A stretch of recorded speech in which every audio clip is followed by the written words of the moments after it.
तो आपका backup plan क्या था इसमें? जो 1 साल आपको वक्त मिला था, पिछले साल कोविड से लेके इस साल कोविड तक आपने कुछ क्या नहीं किया।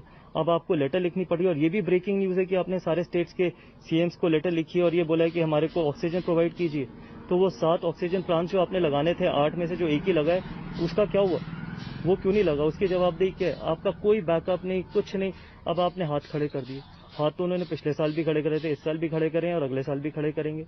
तो ये बहुत नीची राजनीति है, और ये राजनीति से सिर्फ लोगों को सफर हो रहा है। लोग ही सफर करें, लोग अपनी जिंदगी से लड़ रहे हैं। तो कम से कम इस वक्त पे तो इस तरीके की राजनीति ना करिए, बाहर आइए और लोगों की मदद कीजिए।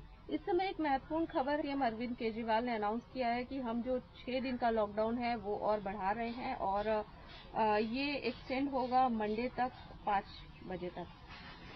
इसके अलावा उनके पास चारा भी क्या, क्योंकि आपने हालत देखी होगी किस तरीके से लोगों की मृत्यु होती चली जा रही है। ना बेड्स अवेलेबल है, ना ऑक्सीजन अवेलेबल है, ना रेमडेसिविर इंजेक्शन अवेलेबल है, ना फैबीफ्लू इतनी मुश्किल से अवेलेबल है, जो हम अपनी तरफ से कोशिश कर रहे हैं।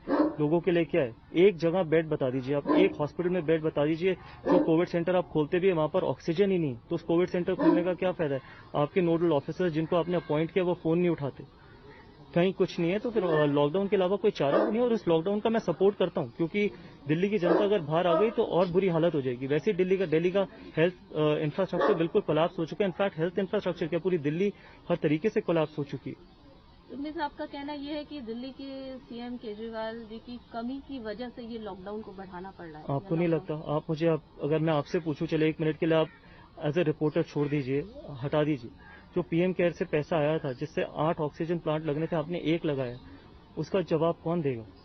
आपने तो कितने हॉस्पिटल खोलने थे, 6 साल में 1 हॉस्पिटल नहीं खोला, उसका जवाब कौन देगा? आपने कोविड सेंटर्स बनाने चाहिए थे, 1 साल में 1 नहीं आपने बनाया, उसका जवाब कौन देगा? आपके पास बैकअप होनी चाहिए थी ऑक्सीजन को लेके।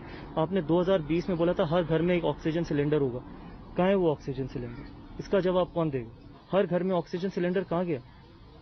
एक आवाज, आपके पास ऑक्सीजन तक नहीं है, आपके पास एक बेड नहीं है, कुछ नहीं है आपके पास। आपने खत्म कर दिया दिल्ली को, सिर्फ अपनी राजनीति चमकाने के लिए, वो भी एक टैक्स पेयर के पैसे से। इतना सेल्फ ऑब्सेशन किस व्यक्ति को हो सकता है? मुझे बताइए। पूरे न्यूज चैनल में देखिए, किसी और व्यक्ति की ऐड आ रहा है, किसी और सीएम का ऐड आ रहा है। लोगों की जिंदगी से खेलना बंद करिए, बहुत खराब है।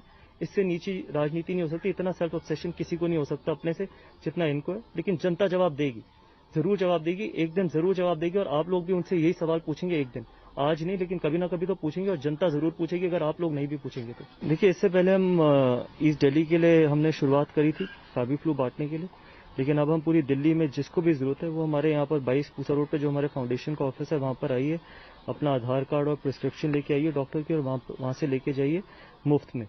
तो पहले हमारे पास कम क्वांटिटी थी, तो इसलिए हमने सिर्फ अपने ईस्ट दिल्ली के लिए करी थी, लेकिन अब हमने पूरी दिल्ली के लिए खोल दी है, क्योंकि जितने ज़्यादा से ज़्यादा लोगों को मदद हो सके, जितने ज़्यादा से ज़्यादा गरीब लोगों को मुफ्त में ये दवाई मिल सके फैबीफ्लू, और जिसकी ज़िंदगी बच सके, उससे बेहतर चीज़ क्या हो सकती है?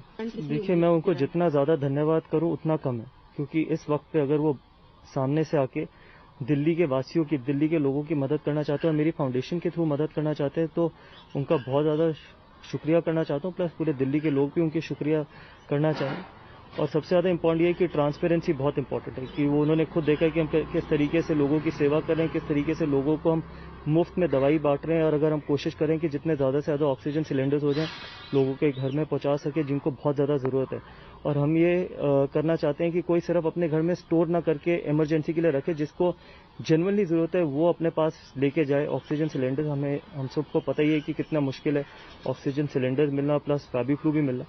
तो जितना मैं उनका धन्यवाद करना चाहूँ, शुक्रिया करना चाहूँ, उतना कम है। देखिए, जब मैंने उनसे बात करी थी तो मैंने उनको एग्जैक्टली यही बात बोली थी कि जितना ज़्यादा से ज़्यादा होगा, सबसे ज़्यादा ज़रूरत ऑक्सीजन सिलेंडर्स की है। तो हम कहीं से भी ऑर्गेनाइज करने की कोशिश करेंगे, जहाँ से भी मिलते हैं हम वहाँ से ले लेंगे। अगर थोड़ा महंगा भी मिलता है हम वहाँ से भी लेंगे, क्योंकि अगर किसी के घर में हम ऑक्सीजन सिलेंडर्स बांट दे सकें जिसको ज़रूरत है, तो उससे बेहतर कोई चीज़ नहीं हो सकती। साथ ही में हम फैबीफ्लू बांट ही रहे हैं, तो उसको हम और अग्रेसिवली शुरू कर सकते हैं। जैसे हमने पहले बोला था कि सिर्फ ईस्ट दिल्ली के लोगों के लिए हमने शुरुआत करी थी, अब हमने पूरी दिल्ली के लोगों के लिए खोला है, क्योंकि हम पैन दिल्ली जाना चाहते हैं, क्योंकि इसमें हम कोई भेदभाव नहीं रखना चाहते कि सिर्फ ये ईस्ट दिल्ली के लोगों के लिए। तो उन्होंने कहा बिल्कुल आप पूरी दिल्ली के लिए खोलिए।